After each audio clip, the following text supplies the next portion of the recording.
So tonight we're going to talk about Hume's virtue ethics. Now, this wasn't necessarily the way that a lot of people interpreted Hume for a really long time, but it is an increasingly, I guess, popular view. And so for the readings for tonight, we had a couple of pieces that, espoused something similar to this. The most important was probably Christine Swanton's piece, Can Hume Be Read as a Virtue Ethicist?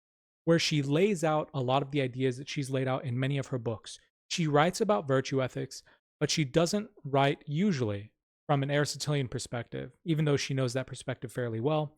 She's often a pluralist. She combines lots of thinkers, Hume and Nietzsche being two of the biggest ones, because she thinks that they're best represented as something like a virtue ethicist. The second person that we kind of talked about, or that we read for tonight, was Valerie Tiberius, and she's an expert in moral psychology, and she studies a lot of things in virtues, and she finds the Humean perspective of human nature much more appealing than the Aristotelian view. So tonight, though, what I want to do is I want to talk about Hume and I want to talk about his virtue ethics, but I also want to spend a little bit of time discussing the difference between potentially a tension that exists between two different interpretations of Hume. Now, these labels that I'm going to use tonight, I'm not exactly 100% satisfied with, because the labels for metaethics, the study of ethics, are not always so clear. They're not undisputed and stuff like that. And we read another interview for today by Simon Blackburn, also in Very Bad Wizard. And he has a really difficult to characterize position. He calls it quasi-realism, but what exactly that means is kind of unclear. It's also unclear what Hume's view was. So tonight, I want to try to get clear at least on the basics of what a Humean virtue ethics might be. And where I have to make decisions, I try to side as much as possible with Christine Swanton, because I think she does a really excellent view of balancing out a lot of his works and trying to get them all to come together and read Hume as a very complex thinker. He is no doubt super complex, and it's kind of a shame that he gets reduced to a basic, brute, dumb view of what I'm about to talk about in this particular lecture. So that's the background. That's what we're going to do. But before I get to the virtue ethics, or before I get to the dispute in how to interpret him, I just wanted to spend some time talking about David Hume himself, okay? So he's writing mostly in the 1700s. He died in 1776. He wrote on all sorts of topics. He wrote on history. He wrote on, I think, physics.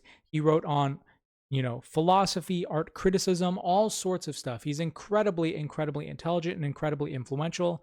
He, though, was kind of ostracized by some people, hated by some people, and he had a really hard time getting academic appointments that anyone else would have gotten. And part of it has to do with this first point that I'm going to talk about, and it's the idea that there's no view from nowhere. Apologies. There's no view from nowhere. This is a phrase that Thomas Nagel uses. Or there's no God's eye perspective. We only have us. It's only us. Okay, so let me give a quote by him really quickly, and this is from the Treatise of Human Nature. This is his first major work, just after he finished his formal studies, and he says this: "There is no question of importance whose decision is not comprised in the science of man, and there is none which can be decided with any certainty before we become acquainted with that science."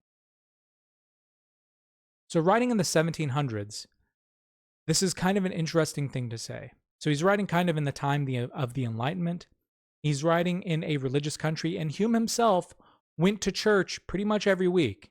So it's not that he was opposed to religion necessarily. He was just opposed to what religious powers often do.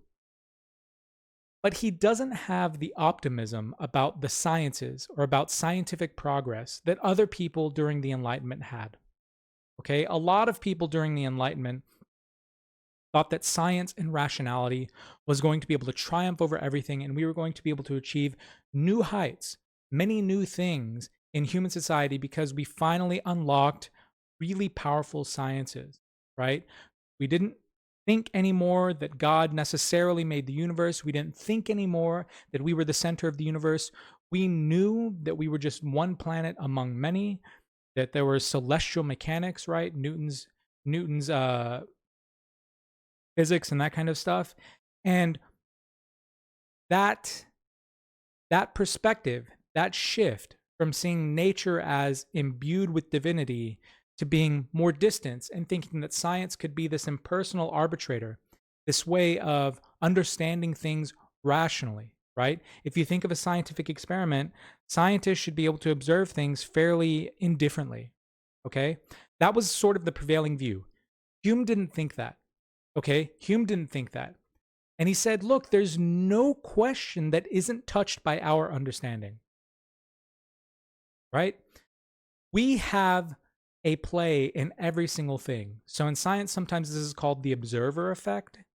It's a similar thing. It's not exactly what Hume is talking about. But no matter how impartial you think your experiment or your observations are, it's very frequently the case that the very act of observation changes what you're observing. So, for example, if you're trying to observe an atom or electrons or something like that, if you are shining light or using any sort of apparatus that uses electrical energy, it's going to be really, really difficult, if not impossible, for that electrical energy not to influence the atom or the electrons that you're observing.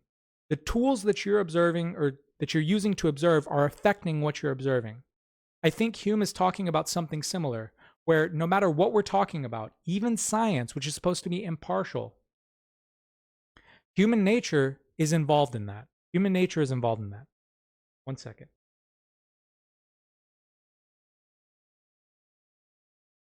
Okay. And for that reason, he's obviously going to get ostracized by people who had a lot of hopes for the Enlightenment, a lot of hopes for scientific reason, and basically knew things that rationality might be able to do.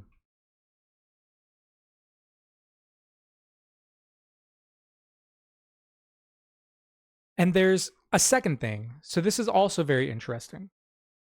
And it's especially important for philosophers. So any major thinker, and I mean not just philosopher here, a scientist tends to see the world as scientific, as only governed by cause and effect, only governed by behavior. A philosopher, right? We're a bunch of egg-headed nerds. We tend to think of rationality. We tend to think of first principles, that kind of stuff. Poets or artists, they tend to think that we're artistic, that beauty is really operative. Hume, by contrast, says, look, we're mixed. We have a lot going on. And this is going to be a long quote, but I'm going to read it because I think it hints at something very, very important. And I'm mostly staying away from the enquiry concerning the principles of morals, which is what we had to read for tonight, because I want to show you that this goes through a lot of the things that he wrote. So he says, man is a reasonable being. Man is a sociable being. Man is also an active being. Nature has pointed out a mixed kind of life as most suitable to human race, and secretly admonished them to allow none of these biases to draw too much, so as to incapacitate them for other occupations and entertainments. Indulge your passions for science, says she, but let your science be human, and such as may have a direct reference to action and society.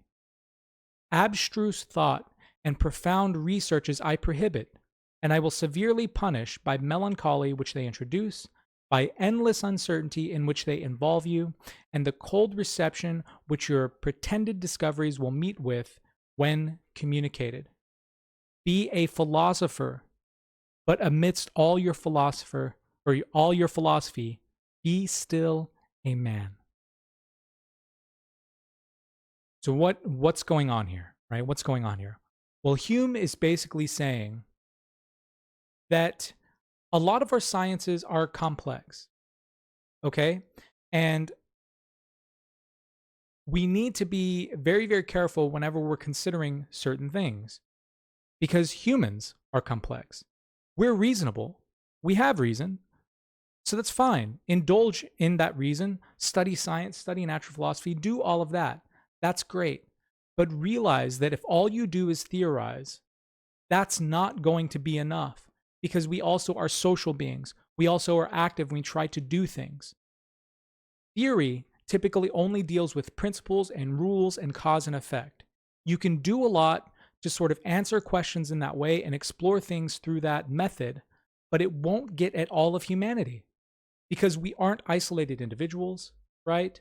We aren't just theoretical things. We are people in relation to others, and we don't just think, we also act, right? So that's what it means by be a philosopher, but also be a person, which means if your philosophy only deals with abstract thought, it's going to miss the relationships that we have between one another, and the emotions, and the fact that we're trying to act in life. Kind of like Aristotle. Aristotle says in the Nicomachean Ethics, we're studying ethics because we're concerned foremost about learning how to live well. We want to be happy. We don't just want the theoretical answers, right? Hume is saying something similar. I think also there's a really interesting parallel between this, which is from the Enquiry concerning human understanding. I cited that wrong. And the Treatise of Human Nature. And in the treatise, he just spent, one of the 3 books within the treatise talking about the limits of theoretical reason and just kind of how it depresses him. And then he says, but that's fine. Like, I realize that theoretical reasoning is really, really easy to poke holes in. It's really easy to basically not find certain answers within theoretical reason. What do I do when I'm feeling melancholy and do this kind and go through this kind of stuff? I go play backgammon. I go for a walk. I hang out with my friends. And that's kind of like, I think that's a really great representation of Hume, because it's not just about theoretical reason. He was good at that, right? He was very, very good at trying to put forward a theory. We only read his shortest work on morality. There's many essays and longer things that we could have read in addition to that. But he also just realizes that's not it. And despite the fact that there are limitations of human reason, there are other aspects of ourself that we can use in morality and use in thinking. So another theme that we can kind of study is that morality depends on sentiment and virtue. And this is going to be the most important for our purposes. By the way, I don't know why my camera isn't focusing. I apologize for that, but hopefully the slides are coming through okay. So Hume says, it is probable, I say, that this final sentence depends on some internal sense or feeling which nature has made universal in the whole species. So Hume thinks that despite the fact that there aren't these, outside God's eye point of view perspectives, there are in fact, there is an internal sense of feeling that all of us have. All of us have the ability to have these sentiments or these feelings that help us to get through action and that give us some direction in morality. Moreover, he's going to talk about virtue specifically. And here, and this is something that Swanton quotes as well, these 2 particulars are to be considered as equivalent. So he's going to define some things here with regard to our mental qualities. Virtue and the power of producing love or pride, vice and the power of producing humility or hatred. So what he's talking about here is that for morality, for us to figure out what to do in life and how to be happy, we depend on some sort of internal moral sense, and it's something that everyone has by nature of being human, okay?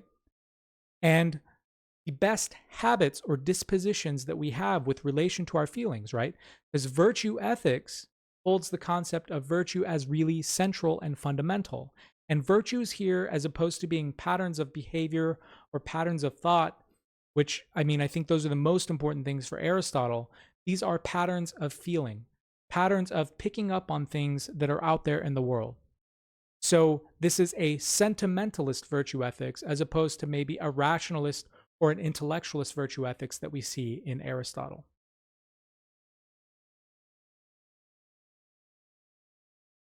So There's a lot going on in Hume, and I think that all of these remarks, what can be sort of agreed upon is that Hume is being very skeptical of many of the bases that other people and other philosophers were said to use in morality. He doesn't think that nature creates humans with any particular purpose. Okay? He doesn't think that God or any inviolable set of principles exists.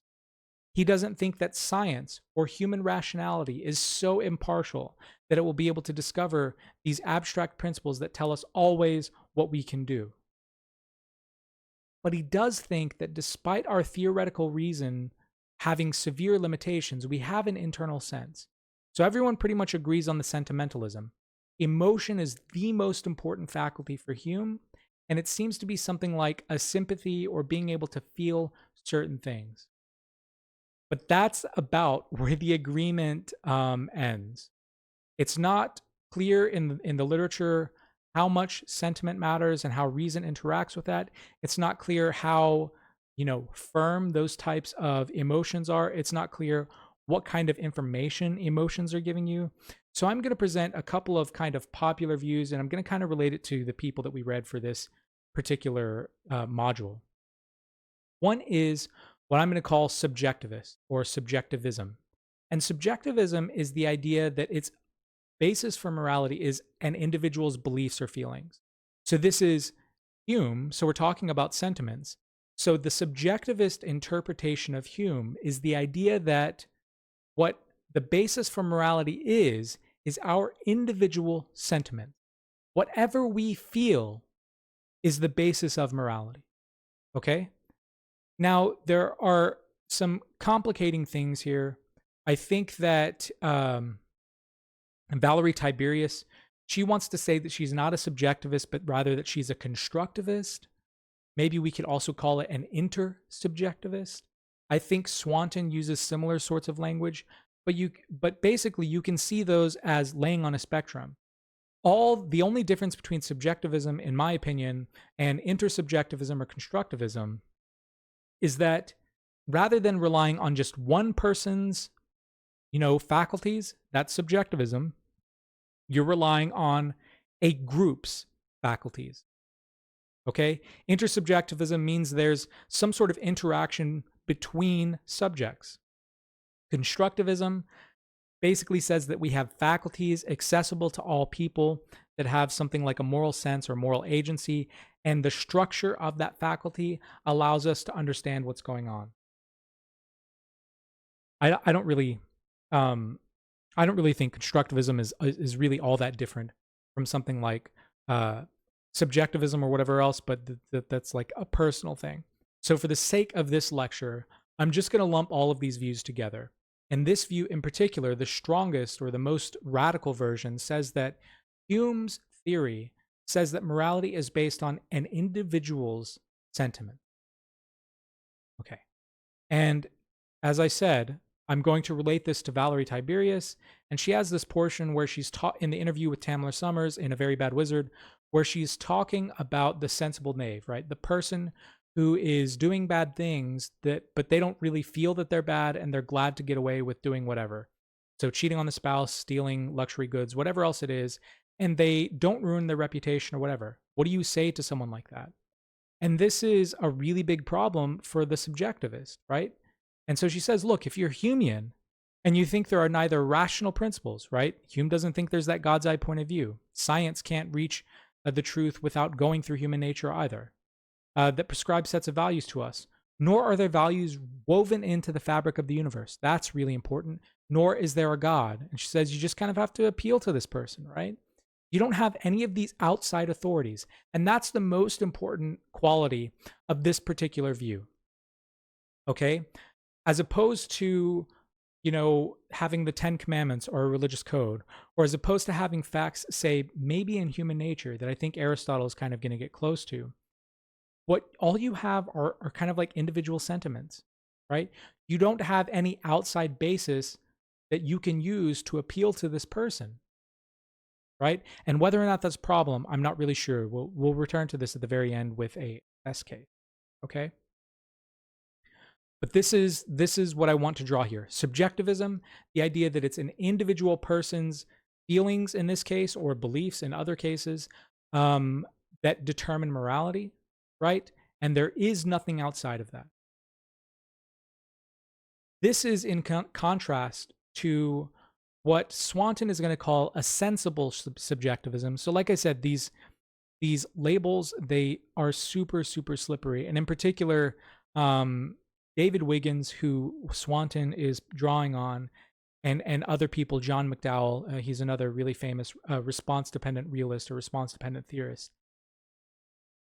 I'm going to call this response-dependent realism. And what I mean by realism is that there is something, there is some sort of basis that isn't just opinion and that isn't just a shared deliberation. There is some sort of fact out there. So humans feel rightly toward facts in the world. And the analogy here is color perception, okay? So if colors were merely subjective, and some philosophers argue that they are, our color perceptions just are completely individual to us, and we can't really be wrong in the sense that we can say stuff, we can learn to coordinate in certain ways, but our individual perceptions are the basis for calling certain things colors, right? It's about individual feelings or something like that.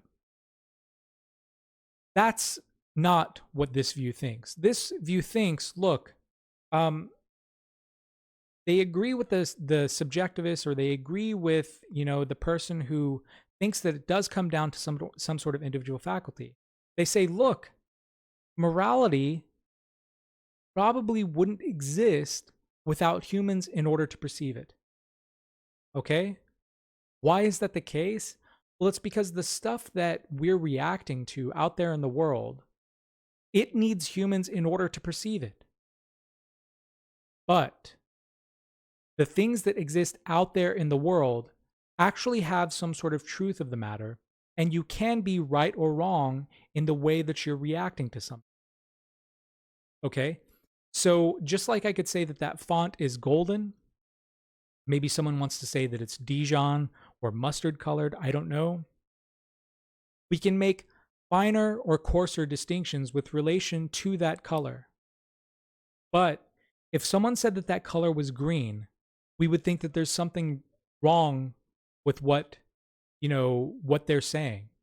Now, maybe they need to get their eyes checked. Maybe they're in a weird type of lighting situation that actually makes it appear green. So we can kind of iron that out. But there is a fact of the matter about what color that particular font is.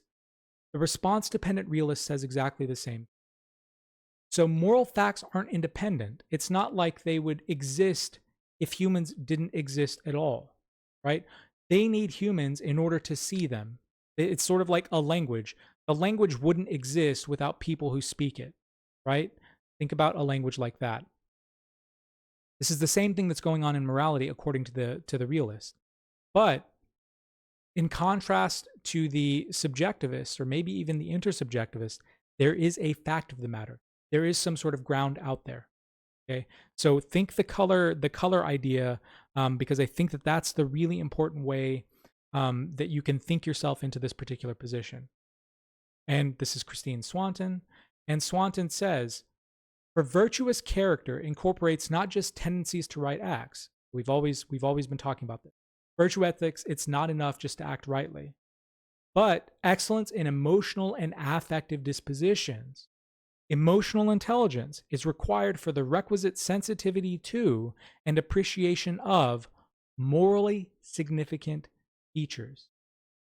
For Hume, ethics is response dependent, and the relevant responses are certain emotion.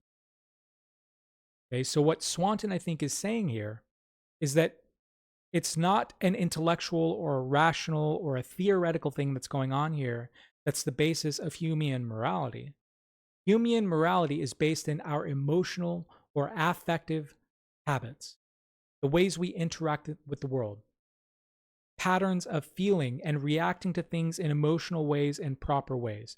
But there are, in fact, morally significant features out there, just in the same way that we would dispute that someone is seeing the color of that font incorrectly, if they said anything other than a shade of yellow, we would also think that if they looked at human suffering, especially like needless human suffering, the killing of an innocent person, we would say they are reacting incorrectly to that event if they have any feeling other than maybe being upset, disapproving of it, feeling disturbed, right? All sorts of emotional reactions that we should have to something like that, right? And that's what separates the response-dependent realist from the subjectivist or the intersubjectivist interpretation. The subjectivist is going to say, look, we don't have anything outside of ourselves on which to base morality. That's it. It's sentiment, and it's our own sentiment. The response-dependent realist is going to say, I agree that there is some sort of sentimental faculty. That is what's doing the perceiving. It's not your eyes. It's not your theoretical reasoning, right? But that sentiment is actually reacting to something out there in the world. And if you don't have the proper relation to that, you can, in fact, have the wrong emotional reactions to something out there. I hope that contrast is starting to make sense. This is complex. I'll upload this to Blackboard after the lecture. But I kind of wanted to break this down because I think that this is really important for Swanton's article, okay? So it's this mix, right? Wiggins calls this sensible subjectivism. I'm going to call it response-dependent realism. But the idea is that each person, so my dog there, Lala, right? In each person, there is something like a moral sense. And so for Hume, that means that we have emotional dispositions towards self-love, benevolence, and extensive sympathy. And we need all of them, okay? No one of those is completely sufficient. We need all of them. Self-love is regard for ourselves. It's prudence. It's doing what we need to do, practically speaking, right? But if we only are ever looking out for ourselves, we could screw a lot of people over and not feel bad. And we wouldn't call that a virtuous way of reacting toward them. So that's why benevolence is really important. Benevolence is other regarding. It's altruism, meaning we do things at the very least for more than self-interest or maybe for the direct interest of other people. So the actions of parents are great examples here. Kids are a lot of responsibility. They cost a lot of money. It's really hard to raise one. Why do they do it? It's certainly not for their, for their benefit, right? They could put kids up for adoption potentially, right? Or they could choose not to have kids in the first place. But they're very often interested in the good of other people. Spite is also another good example. Sometimes we hurt other people's even when it goes against our own self-interest. So maybe we will sabotage a plan and it ends up hurting us, but it hurts other people just as much or more, and we're okay with that. Now, if we were acting only from self-interest, that wouldn't really make that much sense, right? We wouldn't want to take the ding. But this benevolence is the idea that we interact with other people. So something also very interesting about Hume is that in contrast to Mandeville, in contrast to maybe Locke and Hobbes, he is not a thinker who holds human beings as completely individualistic and completely self-interested. Morality just doesn't work that way, okay? We are first and foremost raised in groups. We have extensive social interactions. Remember, humankind is social, as he said in the previous quote. So it makes sense that our moral sense would not only consist of regard for ourselves, that's really important to take care of ourselves, but also regard for other people. And we need both of those, right? We need both of those. Because if we're just benevolent, we end up being self-sacrificing. And that can end up being just as vicious, just as bad for us if we don't have any limits on what we think is appropriate for ourselves. So if anyone's ever been in a toxic relationship or friendship, that's like a really great example of why you need self-love in addition to benevolence. You need not just regard for others, but also regard for yourself. And then the last thing, and this is probably the most important thing for Hume, is this idea of extensive sympathy. Extensive sympathy is the idea that basically you can take a social perspective. You can understand how someone is feeling. And so like today, contemporarily, we would typically call sympathy you know, just feeling some sort of reaction to someone else. So maybe I feel bad whenever someone else is feeling bad, but I don't feel bad in the same way, right? So maybe I feel pity on someone who I see on the streets who obviously isn't having a good time in life, right? But I don't, in the contemporary use of the word sympathy, I don't feel exactly what that person is feeling. Hume, on the other hand, is using this word more akin to how we use empathy. Empathy meaning we try to feel exactly what that other person feels. There's asymmetry. So, empathic people not only feel bad toward bad things, but they actually try to get into the perspective of the other person and feel kind of what's going on, right? Sympathy is one of these things that can be a very dangerous idea. Okay. This university is in Kentucky, obviously in the South, right? After the Civil War, there was a lot of really terrible lynching and racial injustices that happened in courts. And some of those things, some of the convictions that happened in those courts. One second, my dog is digging in.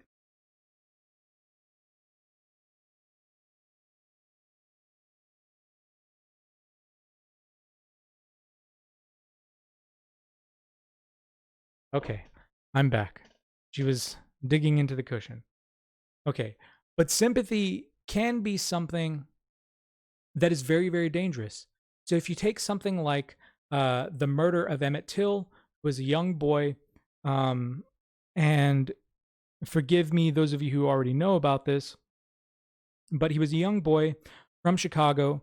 He visited Mississippi, and then allegedly, now allegedly, I'll add complications to this. Allegedly, he went to a general store in town with some of his family, and the woman who was working at this store said that he whistled at her in a sexually suggestive way and maybe even grabbed her waist. Okay.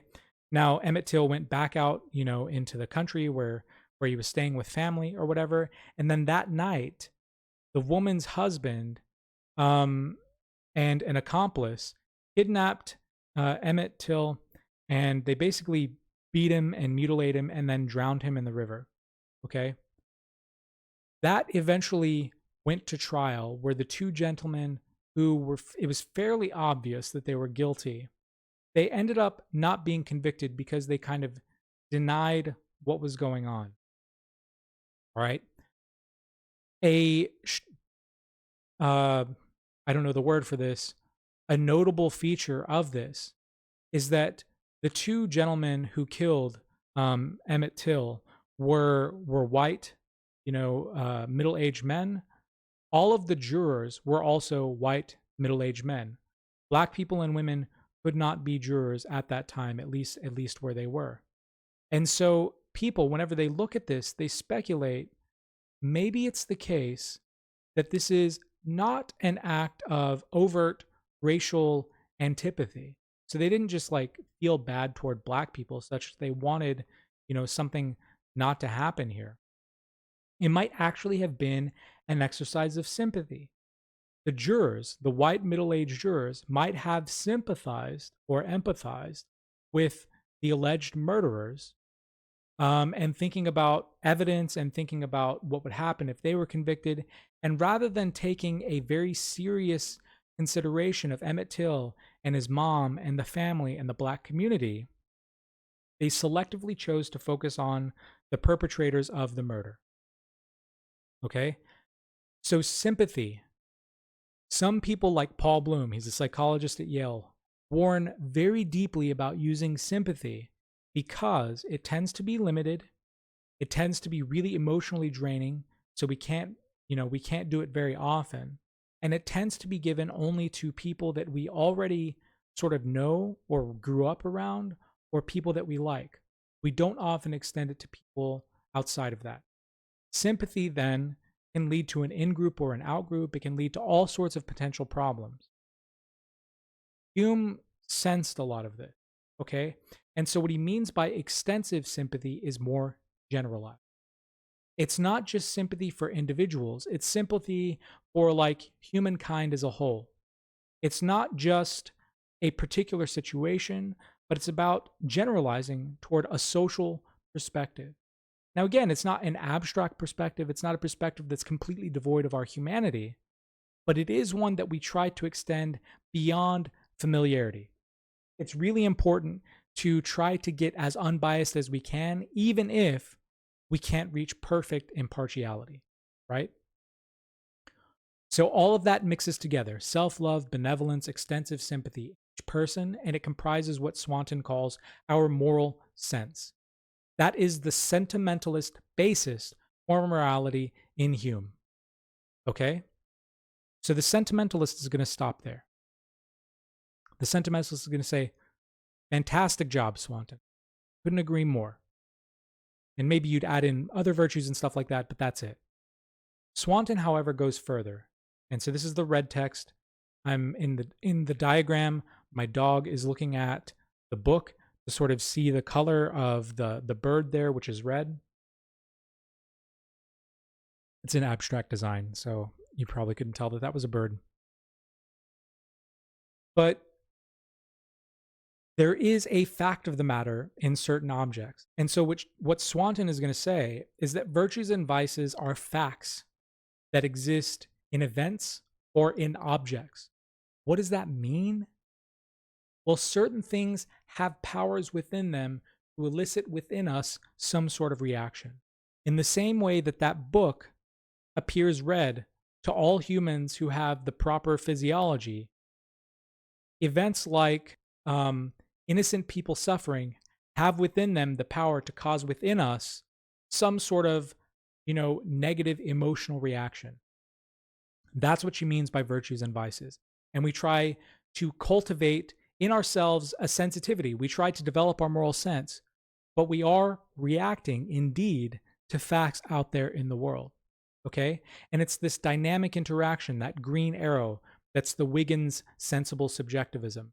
It is subjective because it relies on us, but it is also objective in the sense that it relies on properties out there.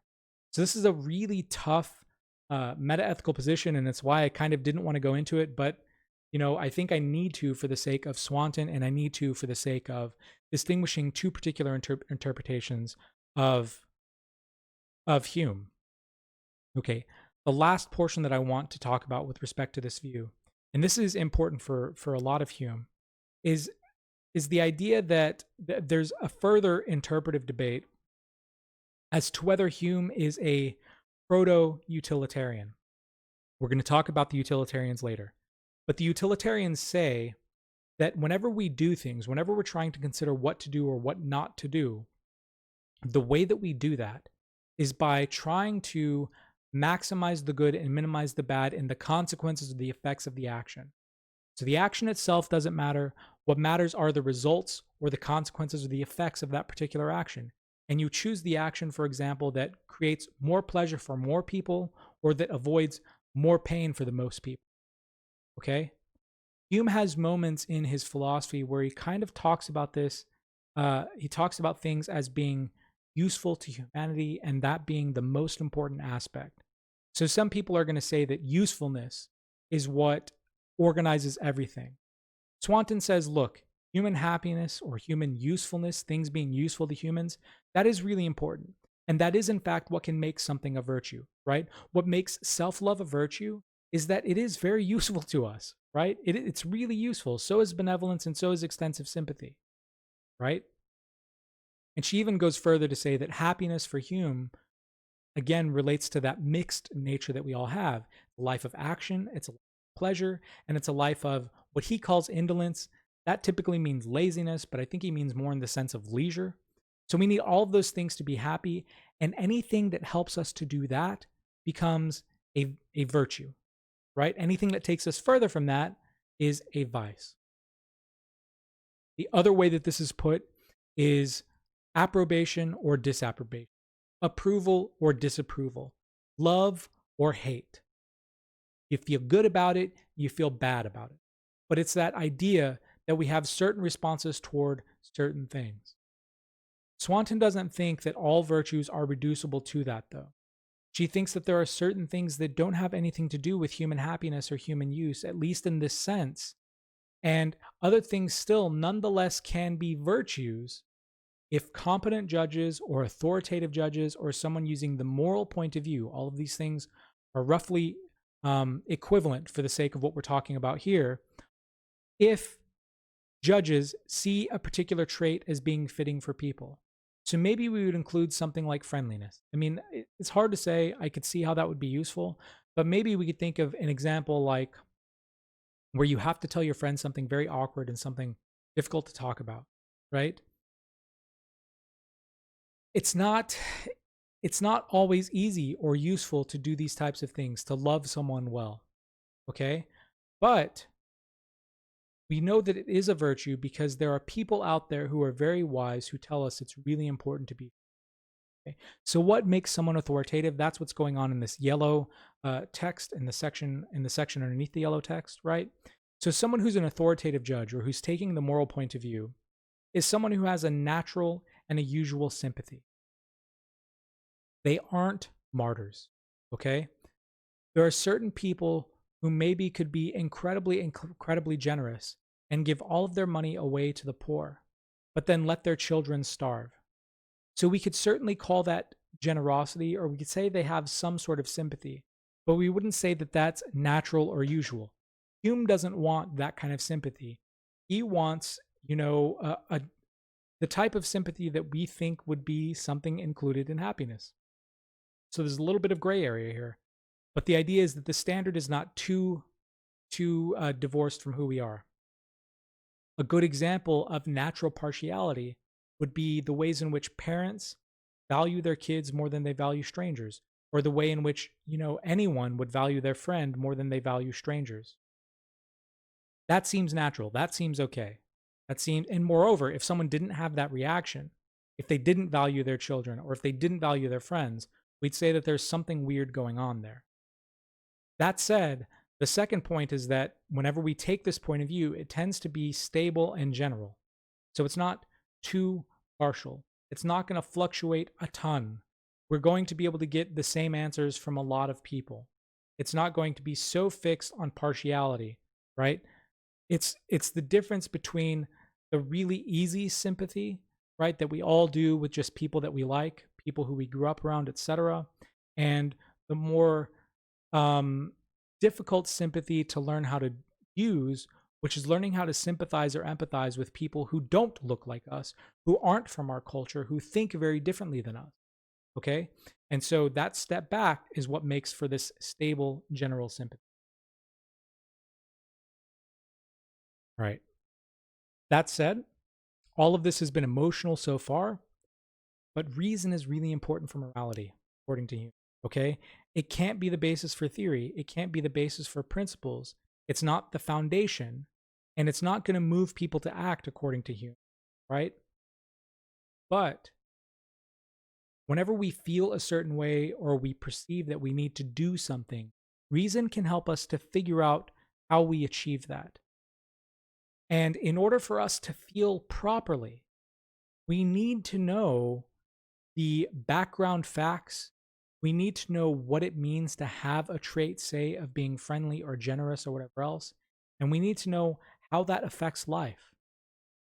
So there still is knowledge in the background there, even if it doesn't have the primary role. In order for you to feel properly towards, say, characters in a movie, you need to have all of the background facts. And drama and art often uses this sort of thing, suspense or whatever, because maybe it gives you information that other characters don't know and the characters have a different reaction than you would. Or in a suspense or something like that, maybe it doesn't reveal pertinent information until the end, and then it completely changes how you feel toward a character, right? Reason is really important. It gives us background information and help us to figure out how to do things, right? The fourth thing is experience to discriminate finely, and I say real versus fake and proof. So if you go back to the color perception example, right? Some people are not very practiced at perceiving. They would just call everything yellow, right? But people with experience in color, maybe they work in graphic design or printing or painting, or any number of things where you need more fine-grained distinctions between different shades of yellow or something, right? You are able to discriminate things more finely in certain circumstances. If you talk to an artist, they can do this with whatever their medium is. If you talk to an athlete, they can do this with, certain strategies or plays or whatever that the athletes are using, right? You can learn to experience things, or perceive things more finely, right? This is relevant to morality because sometimes it's very difficult to distinguish, for example, someone who's trying to flatter you so that they can manipulate you versus someone who is just genuinely complimenting. Okay? You need experience to understand how to behave or how to feel in a certain. Aristotle thinks the same. Remember his remarks about how young people can't be geniuses of morality. They can be geniuses of geometry, right? Because you kind of learn all of the rules and learn how to do that. But morality seems to come down to experience and seems to come down to knowing how the world works. Hume is going to say the same sort of thing. And overall, the last point is that we just have like a balanced view of virtue. So again, someone who isn't generous at the expense of failing their family, or really really proud in the sense that like they're very self-certain and confident. That's a good quality to have, but it's not so good that you would want to do that so that you annoy all of your friends and your family and everyone else, right? We want someone who has balanced all of the virtues to be able to do things.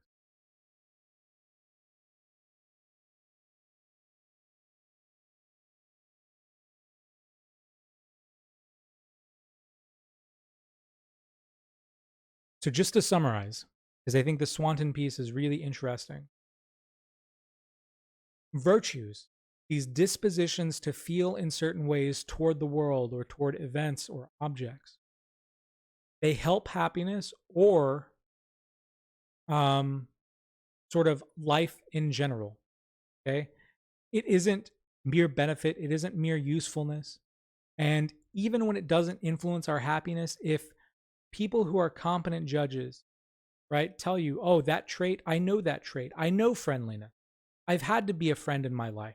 And sure, it's led to a lot of problems, but it's also been incredibly fulfilling and really important to me. So even if it isn't useful in a lot of ways, it's something that we think is really important for how you feel and other aspects in your life. All right. So that's how virtues are determined: their usefulness or the ability to help with happiness, or the judges approve of it.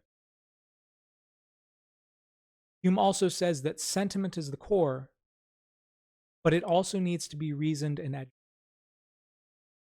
Right?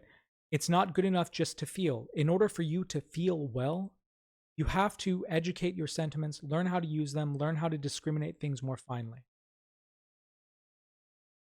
We have natural partialities, right? Bernard Williams, he's another philosopher. He talks about these things called one thought too many cases. And you can imagine there's someone, I'm going to construct one of these scenarios, right? Just to make it very, very simple. Let's imagine that you're on a boat, right? It sinks and you make it into a life raft. You were separated from your spouse at one particular time. And as you're sort of escaping in the life raft, and other people are too, you see two people equidistant, and you know that you can only save one, right? Before both of them drown. If you do nothing, both of them will drown, right? One is your spouse, and let's say that one is a very important world leader. Okay. You could kind of make a rational calculation that this world leader will improve lots of people's lives. Okay. There's something deeply rational about saving them over your spouse, but still it's your spouse, right? And if you have to do all of that thinking, in Bernard Williams' sense, you're having the wrong types of considerations. You go save your spouse. That type of partiality is completely okay. All right. But you can't just stay there. And so the extensive sympathy encourages us to think about a more generalized perspective of humanity and to try to get outside of our biases as much as possible. And here's a difficult thing here. In morality, it's really tough to deal with disagreements. So whenever someone disagrees with you on something, in morality, we're typically trying to coordinate behavior. Is it okay to lie or is it not? That's really important, okay? Especially in something like college. Is it okay to cheat on an exam or not? Right? If someone were guilty of plagiarism or cheating on an exam, or let's say that it's a medical board to make it even more weighty, and then you ask the person why they cheated, and they're just like, well, I don't really have a problem with cheating, and I think it's okay. And since it's my opinion, and morality is just opinions, you don't have really any say in the matter. That's kind of what a radical subjectivist would have to say, right? And then you just have to find a way to deal with that person, to censure them, to exile them, to basically just people who are putting your life in danger, you just try and seclude them or sequester them in some way, right? But disagreements, right? Hume and Swanton's version of Hume in particular is going to say that there are going to be some answers. And especially on radical things, it's probably the case that we're going to come to lots of agreement. So killing innocent people, all of us should be against that, right? And if there's disagreement there, that's usually pretty indicative that the person who's doing the perceiving is probably not the best perceiver. That said, the reason that virtue ethicists tend not to hold universal principles is because there are exceptions to every single rule. And so maybe in a circumstance like war, and this is a maybe, right? Maybe killing an innocent person in terms of collateral damage to take out a really important leader or to undermine a terrorist plot that was going to kill thousands of people, maybe that's acceptable. Maybe not, right? But maybe it is. So answers are possible, but disagreements are also possible because, again, there isn't just like a perfect perspective. We can't ever get outside of the human perspective. The disagreement is also possible. And so Swanton uses the example of luxury, which is something that Hume talks about, right? And I think luxury is a really great example of like, what kind of life should we be willing to lead, right? So Peter Singer's Famine, Affluence, and Morality is this really famous article. And in it, basically, he argues that people in the developed world, he's Australian, he went to school in England, he teaches at Princeton, so he's been kind of, a lot of different places in the world. He says, we have a moral obligation to donate the money that we use on non-necessities to people in third world countries to help them to gain access to clean water, nutritious food, and basic medical. Why? Because the benefit that we accrue from our luxuries is nowhere near the benefit of them getting their lives saved. Okay? It's a consequentialist argument. We'll get to it later on in the semester. But one of the questions that inevitably arises is, well, what does luxury mean? What does luxury mean? My grandma grew up in basically a shack with dirt floors, right? And eventually she bought her own house when she was a teenager. And, whenever she talked, she kind of like talked about how it didn't have plumbing or electricity or anything like that. And she got that later.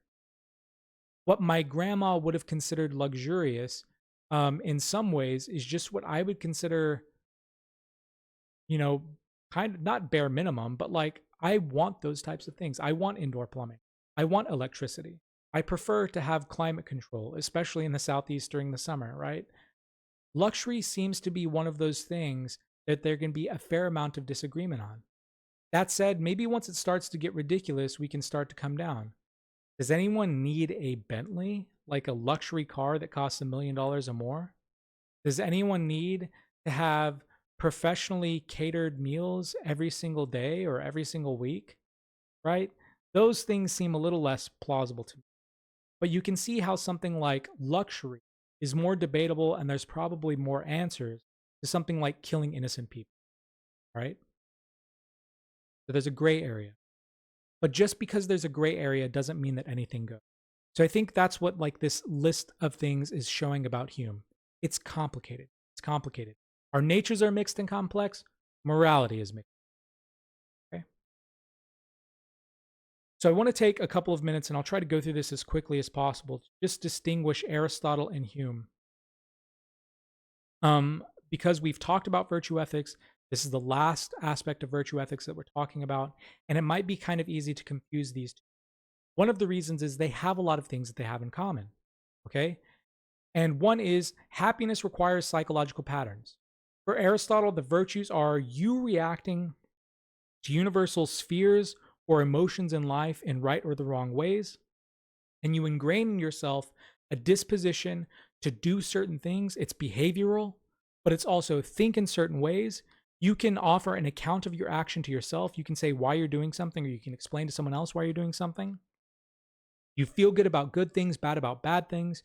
You are motivated to do things across multiple situations. And you just like are cognizant of tact and how things happen. It's not just action, but it's also the manner of execution, how you feel about it, all that kinds of stuff, why you're doing it. That's the Aristotelian idea. For Hume, it's about action, a little bit, but it's also about your feelings. Okay. So it's less technical, it's less cognitive, it's less the ideas of what is human flourishing and what are the things that I need to develop, how do I balance all of this, and it's more affective. How am I feeling? How am I feeling? How are my feelings discriminating things? Am I able to balance those out? Am I becoming like a person who has all of the appropriate and balanced emotion? That's kind of the thing. But psychological patterns, that's what's important here. Moral education and convention matter. Okay, so I've talked about that already. It matters that you grow up in a good spot and that you learn how to deal with certain situations. What is appropriate for me is not necessarily what's going to be appropriate for someone, say, in Germany or someone in Japan. Convention and social context matters, as does the education process. We can't ignore that kind of stuff. I say anthropocentric. Maybe this is a little negatively worded, but Hume and Aristotle are trying to give advice only to humans. Human morality is indexed to a species. Hume isn't trying to talk to all rational beings, including aliens. Kant kind of thinks about this problem. Nor is Aristotle. You're thinking about what is good for human beings. There's a lot of deference to particulars, so I discuss that kind of in the example of me doing something here versus me doing something in Japan versus me doing something in, Australia. There's going to be different things, and you have to pay attention to the details. And there are many goods to happiness. Many goods to happiness. Now, it's a debate as to whether they're reducible or not. Okay, whether there's one big good like usefulness, or maybe we just want to call happiness the one good that everything reduces. But it's not clear. Again, it's another really big debate, but I decided I would. Aristotle and Hume share a lot. They're both virtue ethicists.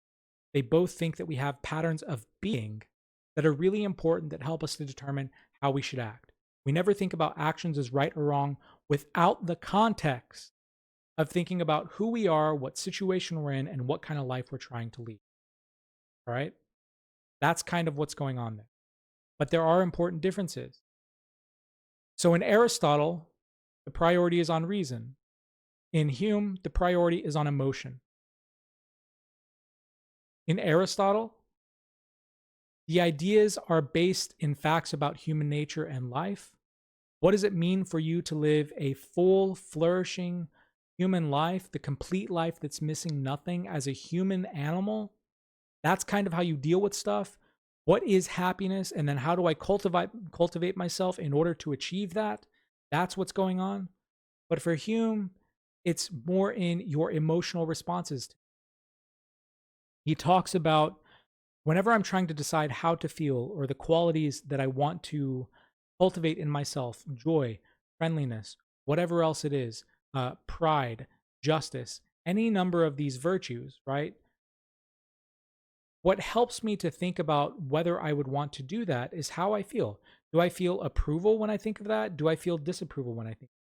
If someone called me friendly, would I feel good or bad about that? Feel good? Okay, that's a clue that we should cultivate that. Feel bad? That's a clue that we should probably get away from it, right? And if we can't think about it ourselves, maybe it helps to think of what a competent judge would say, or what would it be like if we called someone else that? Would we feel good or bad about that? But it comes back to the human emotional responses, the emotional intelligence to the trait. It's not about ordering a life. It's about emotional reaction.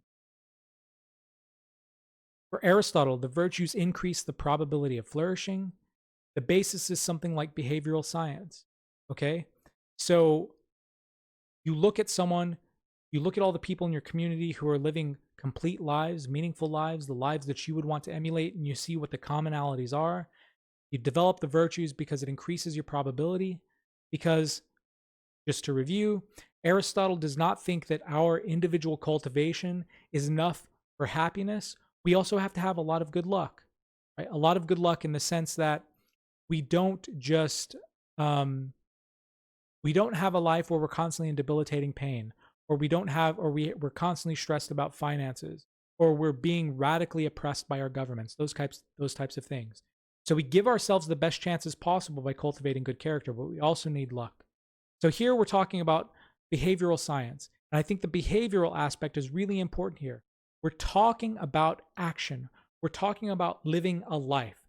That's super, super important. It's important for Hume, but I think there's a sense in which this is more like an artistic critic. Okay. So they can be useful for happiness, yourself, or the general happiness of all of humanity. But there's also a way in which they're dependent upon the how things are felt appropriate or not by particular critics. Okay. And in the same sorts of ways, like critics, I think they're not going to really talk in terms of probability. If you've ever listened to a really great movie critic or to like a really great food critic or something like that, they do pick up on stuff that you don't necessarily pick up. Now, there are pretentious and bad versions. So maybe certain versions of wine critics are really bad about this. And they talk in super figurative language that it's like there might not be any basis to people actually tasting those things. Or in order to taste those things, you might need a really, what they call being a super taster. Okay. But there are some bases, like a really great wine or whiskey taster will say, oh, if you notice this, there's a little bit of a cherry finish or something like that, right? And that makes sense, even if I might not be able to taste that. But that fine distinction, right? And that more sentimental or visceral or gut reaction, that's what's separating Aristotle from Hume. And if we have to put things in pithy sayings, I would say for Aristotle, it's about thinking humanely. What is a good life? What does it mean to be a good person? How do I balance all of that, right? But I have to do that humanely. Emotions matter. I am not fully virtuous unless I feel good about doing good things, bad about doing bad. Unless I'm properly motivated, unless I do things in the right way. Whereas for Hume, I think it's feel intelligently, in the sense that your feelings are something that you need to trust and you need to learn to cultivate. But on the other hand, you have to do so intelligently by getting all of the relevant background information and by learning from the experience of many competent people, right? So the feelings aren't dumb, they aren't brute, they have to be educated. And for Aristotle, the thoughts aren't soulless. They have to be contextualized within the context. So I want to give a test case here. A test case in the sense that we have the two views that I've talked about with Hume. We have the sentimentalist subjectivist route. What is the basis of morality? It's sentiments, but it's the individual sentiments because there's no other basis. There's nothing out there in the world that can help us to ground things. Versus the response-dependent realist view. This is what Swanton calls sensible subjectivism. I think it's better characterized as response-dependent realism. And they say, yeah, sentiment matters, but you can actually be wrong because things as they exist out there in the world actually have facts of the matter. You can perceive things and feel things in the wrong way. Think of color perception, right? Color perception is the way of thinking. So here's a case. Bernie Madoff. If you don't know who he is, you should probably look up a YouTube video. Or if you, I think at the end of Other Guys, a Will Ferrell movie with Mark Wahlberg, I think there's like a slideshow on him. I can't remember whether it's him or not. It's him or someone else, but I'm pretty sure it's Bernie Madoff. But basically, he was someone who had a ton of success early in his life as an investor. He started a really important company. He even served as one of the founders of the Nasdaq and was one of the officers of Nasdaq. And he spent a ton of time investing. He had really high profile clients. He had a ton of money, not just talking about millions, talking about billions, right? Had everything. Wife, 2 kids, lots of money, lots of respect. People really, really love the guy. But it turns out he was running the largest Ponzi scheme in history. And the way a Ponzi scheme works is basically you have some money, you have basically seed money, right? And you try to get investors and you promise them returns on your investment. I think he was promising at one time 1 to 2% per month on your investment, right? So it's compounding. It's not quite. It's more than a 12% annual return, right? But it's huge returns. And so these people who run Ponzi schemes effectively, they have enough seed money to bring on a few high profile people and to actually give that money back to them in returns, right? So to those initial people, it appears that everything is up to snuff. They can't believe that the returns are as high as they are, but they see their bank accounts or their account statements, and it's actually going up, right? But it's not, right? It's because they're funneling the money into the accounts. And so these people who think that the money, like it's working, they bring more people on, and so these new people put more money into it, right? And so Ponzi schemes rely on constantly getting more people to put more and more new money so that the old people can get all of the new money and cash it out. I don't know if that's making any sense, but it's kind of like it's akin to like a pyramid scheme. It only works insofar as you have new money coming in. All right. His was the largest Ponzi scheme in history. It's not exactly clear how many billions of dollars were lost. I've seen estimates in the low teens of billions and maybe closer to 70 billion. It's not clear how much was unaccounted for. It's not clear who was involved in the lies, but it was huge. Okay. And eventually he was sentenced to 150 years in prison. He's like 80 years old. He's 82 years old now. He has, over 100 years left in his prison sentence. He's going to die in prison. But what I want to ask is, let's assume that he wasn't caught. Because I think Bernie Madoff is a great example of Hume's sensible knave. So remember, at the end of the Enquiry Concerning the Principles of Morals, Hume talks about the sensible knave. This person who has a good reputation. Madoff had that. He has a family. He had that, right? He has a job. But he does bad things whenever he can get away with it. Right? How do you appeal to someone like that? Okay? If you're religious, maybe you can appeal to the religious law. If you're Platonic, you can say, look, you are lying and you're doing lots of bad things. And no matter how happy you are on the outside, you're never going to be happy on the inside because your soul is becoming corrupted. But if you're a Humean, how do you deal with this? How do you deal with this? This is that Valerie Tiberius quote. There's no God. There's no facts out there in the world. She's taking a type of sentimentalist and subjectivist route. What do you do, right? What do you do? If he just says, look, you told me that morality is about feelings and it's about individual feelings, and I'm telling you, I don't feel bad about this. In fact, I feel pretty good. Whenever I'm, doing whatever they do, when vacation in their villa in Italy or whatever else, I don't feel bad at all about taking the money of other people. It feels pretty good actually to be, a billionaire, right? How do you appeal to someone like that? the subjectivist, I don't think, is completely without options here. If you remember, Hume offers the sensible knave opinion that look, you're going to get caught. Most people get caught. And whenever you get caught, the stuff that you say that you value now, your family, your reputation, all that kind of stuff, it's going to be completely dismantled. That's basically what happened to Madoff, right? So practically speaking, maybe it is pretty good advice, but you try to find that internal value that they have and try and get it to reach the conclusion, I should turn myself in, I should stop exploiting people, whatever the conclusion is, right?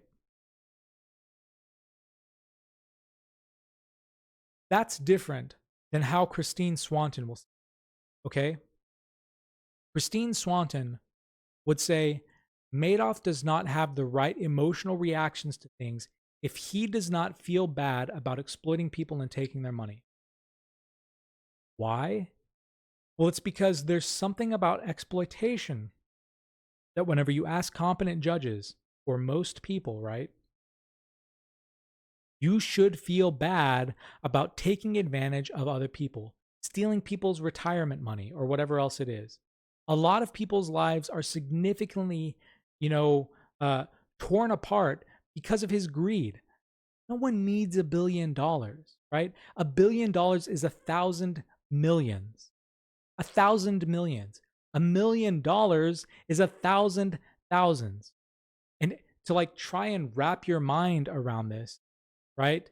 If you had $1 million, in order for you to spend that, you would have to spend basically $1,000 a day for about, 3 years, right? I think that's right. Yeah. Now think about doing that with millions of dollars. You just don't need that money, and you don't need that money so much that you exploit other people, right? It just seems really callous. Why? Is that just my individual opinion? The subjectivist is going to say yes. Yeah, it is your individual opinion. You feel it very, very strongly, but it's still just your individual opinion. And if you want to appeal to Madoff, you need to find out his opinions and try and get them to align more with yours. Can't appeal to external standards. I think Swanton might say that that's like rhetorically useful advice, right? That might actually get people to listen to what you're saying. But she's also going to say there's also a fact of the matter. And that person does not have the proper emotional reactions. They're taking old people's retirement funds just so that they can have luxury cruises or whatever else it is, or privately chartered flights, or handmade clothing, whatever else it is, right? All of the things that maybe luxury would buy you. Okay. And that's the difference between the two. The sentimentalist says it's just individual opinion. I can't say that Madoff is wrong other than I disapprove of Madoff. That's all I can say. Now, because I disapprove, I can do everything I can to try and get him to behave like me by appealing to his beliefs and show him how actually he should be thinking like me, but there's no external standard. There's no way that I can condemn him other than my personal opinion. There's no authority. Swanton is going to say, no, there is a fact of the matter. There is something out there in the world about his emotions not being calibrated correctly and perceived. So it's still sentimentalist, but there is some sort of. It's a really subtle distinction. I don't really care which interpretation you take. Even if you think that Hume is one over the other, you still might say that you like the subjectivist interpretation. And so maybe you want to call yourself a neo-Humean as opposed to a Humean. That's fine, right? But I did want to draw this contrast between these two distinctions, right? And that's kind of what's going on between the subjectivist or the intersubjectivist and the realist. The realist thinks that there is some sort of independent fact, and it's not independent in the sense that if humans didn't exist, we wouldn't be able to see it. No, we need humans to be able to perceive it, but it's more than just my opinion. It's more than just consensus. There is some other stronger basis out there, right? Now, the meta question is, do we need that, right? Do we need that? And that's kind of what I think Swanton or Tiberius and Blackburn do a really great job of discussing in the interview. Maybe we don't, right? What good is it to bash someone over the head with facts? How do you change someone's mind? We're in the middle of an election year, right? How do you change someone's mind? Now, in this election, I think that it's very clear that, one party is way more dogmatic than the others. How do you change them to go to the other side? Or if you go into the past, think about all of the people who opposed civil rights and racial integration, right? We like to think that America, suddenly woke up and Americans like to talk about how great Martin Luther King Jr. was. But Martin Luther King Jr. was assassinated, right? Governmental organizations conspired against him. They spied on him. People beat the crap out of, assassinated, and killed people in the civil rights era. Why? Why? Right? How do you appeal to someone like that? Do you give them lectures about codes or whatever else? Now, I don't know that a realist or an objectivist has to say these sorts of things. Are you an Aristotelian and you sort of break down human nature and human happiness like that? I don't know. Maybe, maybe not. So what's kind of interesting to me about the Humean is that I think that even if you disagree with their theory, right? And I am not a Humean, but even if you disagree with their theory in the sense that you don't think that sentiment or, subjectivist or intersubjective sentiment is a good basis for morality, they give incredibly useful advice on how you appeal to other people. You can't bash them over the head with facts. You can't appeal to authorities that they don't recognize as authority. You have to get to know them. You have to think about what they think about. You have to feel what they feel, and you have to try to get their thoughts and their feelings to lead toward your particular conclusion. Now, some people might call that manipulative. I don't really think that it has to be right. This is just what happens naturally whenever we interact with other people. And I'm obviously also not telling you that violence is never justified, right? We couldn't just reason with the Nazis, right? Okay. And I think we were fairly justified in the way that we treated the Nazi party in World War II. So I'm not, necessarily taking the pacifist route, although that's another debate for another time, I guess. I'm also not telling you to engage in debates with people who aren't having good faith discussions with you. One thing that you should be able to ask someone to help gauge this is there anything that could change your mind? And if they say no, then it's not going to be a really good faith discussion. If they say, I don't know, maybe there's hope there, right? Maybe there's hope there. But if the mind is made up already, there's not really going to be any back and forth, right? So, and maybe certain things don't need to be debated, okay? But I just wanted to give those two caveats. That said, the Humean gives great advice. Appeal to them internally, appeal to them practically.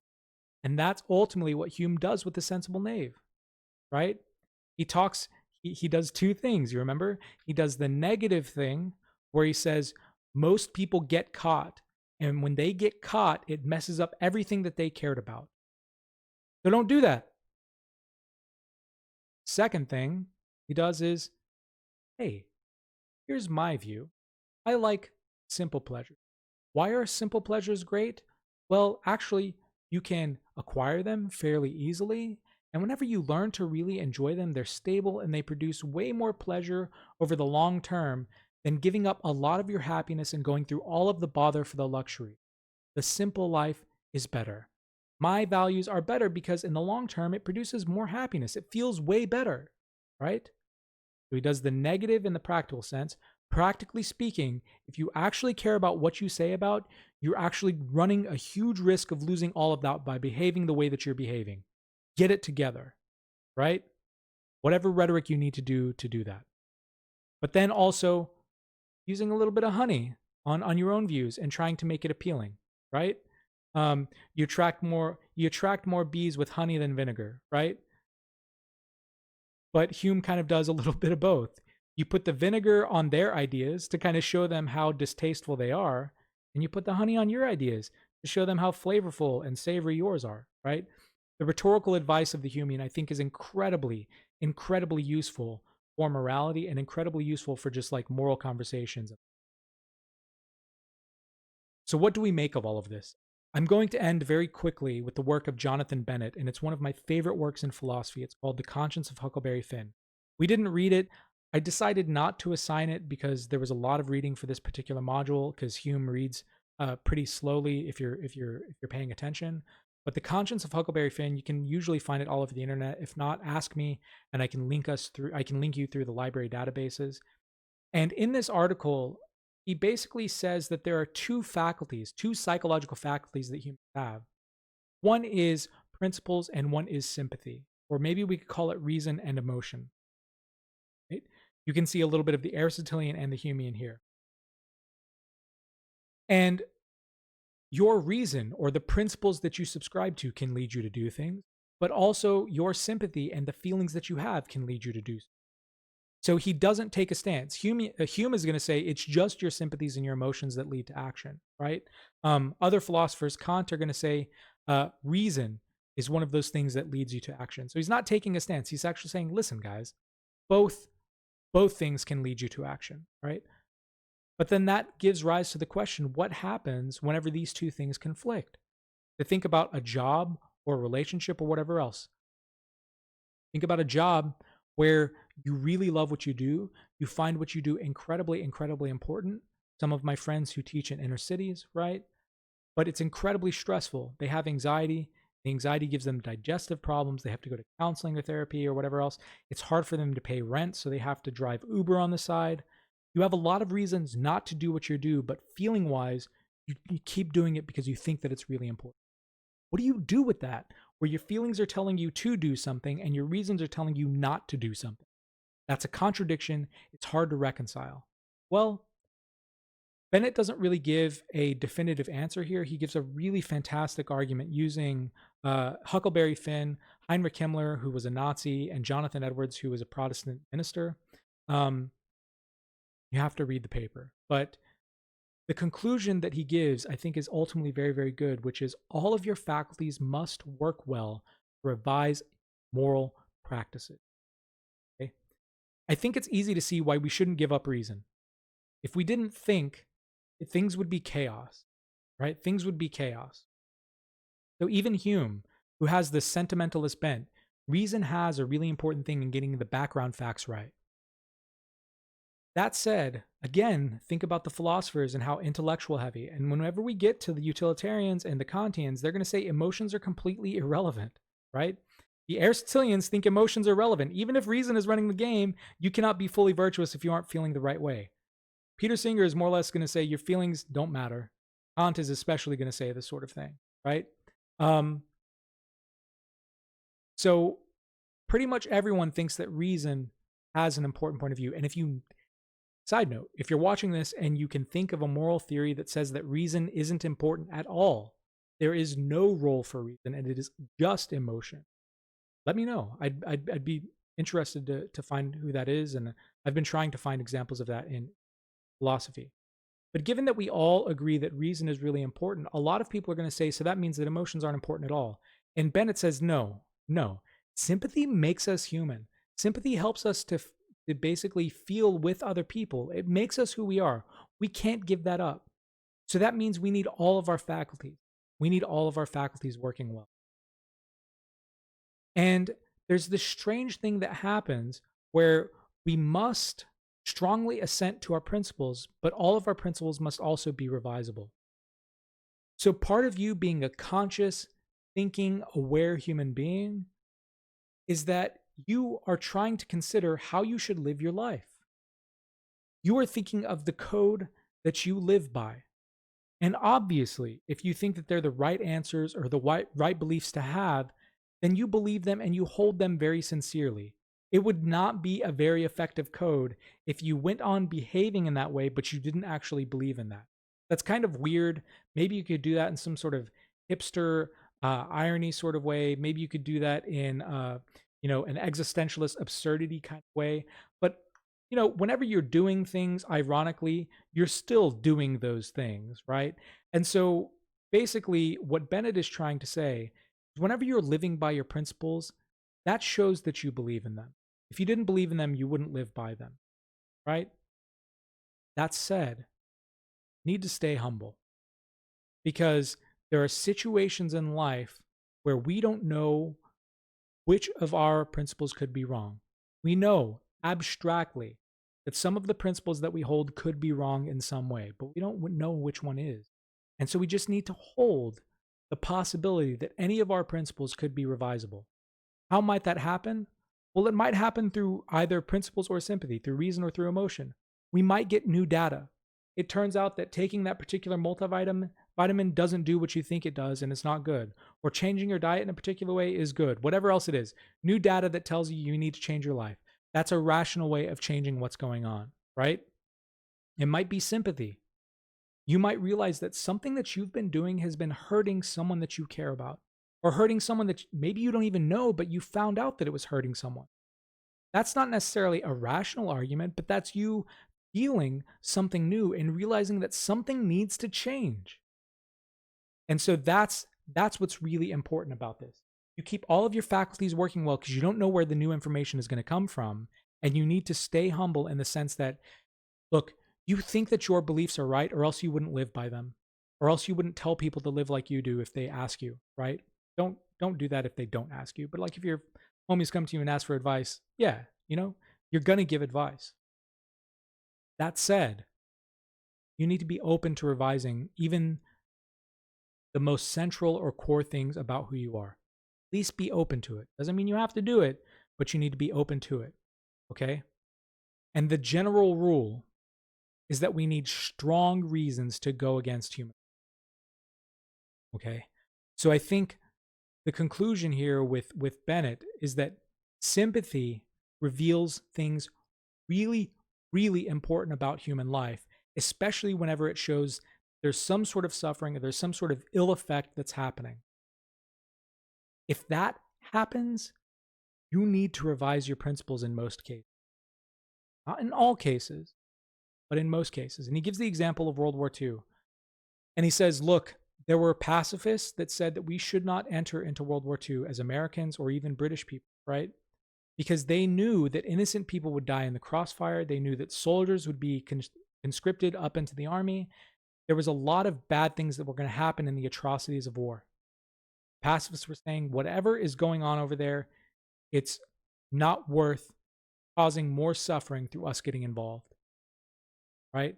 They rightly pointed that there would be more suffering, okay? They had good information and they had good feelings in reacting to the suffering that war was causing. But this is a case where principles went out over sympathy.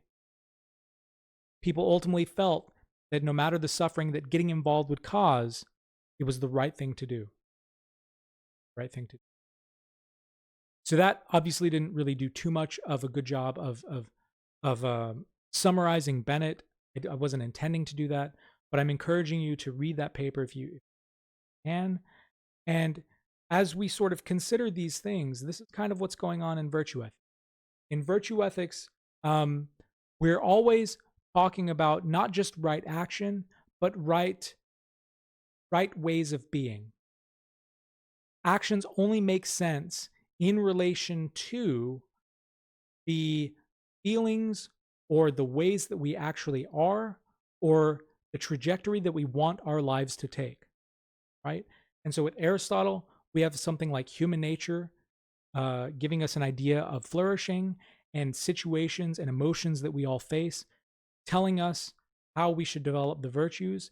And with Hume, we have the sentiments. We have extensive sympathy. We have self-love. We have benevolence. We have lots of other things. And we have the idea that we have proper reactions to things, or judges can help us to figure out what those proper reactions are.